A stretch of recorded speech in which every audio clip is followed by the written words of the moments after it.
president. I guess I have to do it myself. I know it's not.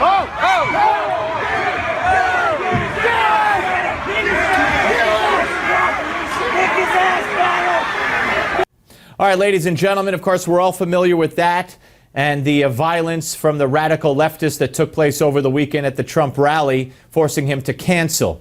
Now, there are those who like to blame Trump. It's Trump's fault. Trump shouldn't say what he says. It's all his fault. This guy, who the judge let go, as we pointed out, pre-planned the whole thing. He was interviewed on CNN. He admitted the whole thing. And the judge let him out.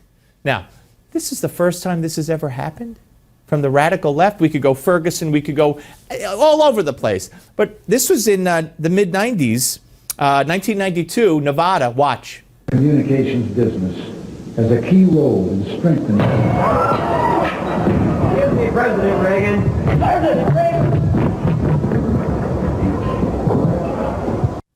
Oh, I guess that was Ronald Reagan's fault, you see. Yes, he angered people.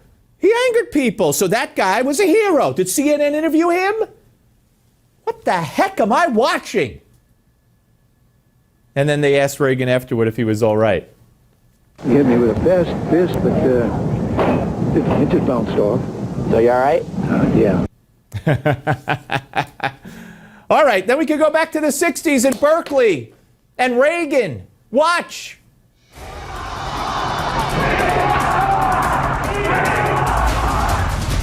At Berkeley, there was a plot of land that had been taken by protesters. The university owned it. They were trying to turn it into a parking lot. The protesters claimed it as a park for the people. Reagan orders the California Highway Patrol and Berkeley police officers to the park. While the crowd continues to swell, Reagan's chief of staff sends reinforcements to the scene. He tells them to use whatever methods they choose against the protesters. Not long after, police start firing buckshot and tear gas. One student is killed, and an estimated 128 people are admitted to local hospitals. Reagan declares a state of emergency and sends in the National Guard. Yeah, I guess they were mad at Reagan, you know. And then at this press conference, watch. Those people told you for days in advance that if the university sought to go ahead with that construction, they were going to physically destroy the university. Now, why did you negotiate many times? Negotiate? What is to negotiate? What is? What University is a public institution. That's right. Important But the university, for all of its own community and for the community of Berkeley that live around. Ooh, the university is a public institution. Reagan said, they told you they were going to do this. Well, MoveOn.org and the rest of these clowns are telling us now they're going to do more. And this was all pre-planned, this guy said, who rushed the stage. More. all of it began the first time some of you who know better and are old enough to know better let young people think that they had the right to choose the laws they would obey as long as they were doing it in the name of social protest.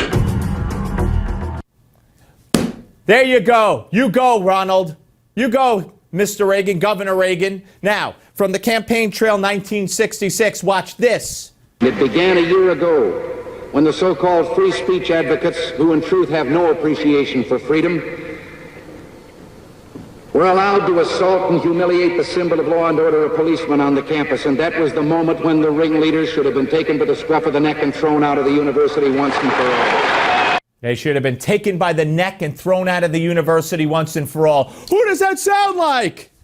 Oh, so if someone now attacked Ronald Reagan, oh, they'd be right because he got them mad.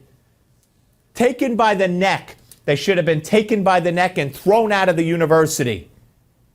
Ooh, shouldn't talk like that because then the radical left will attack you, Mr. President, and they'll be right because you got them angry. This is a farce. People who are blaming Trump, they're grasping onto anything they can because they're scared, you-know-whatless. And they should be ashamed of themselves. How dare they say Trump is responsible for that violence?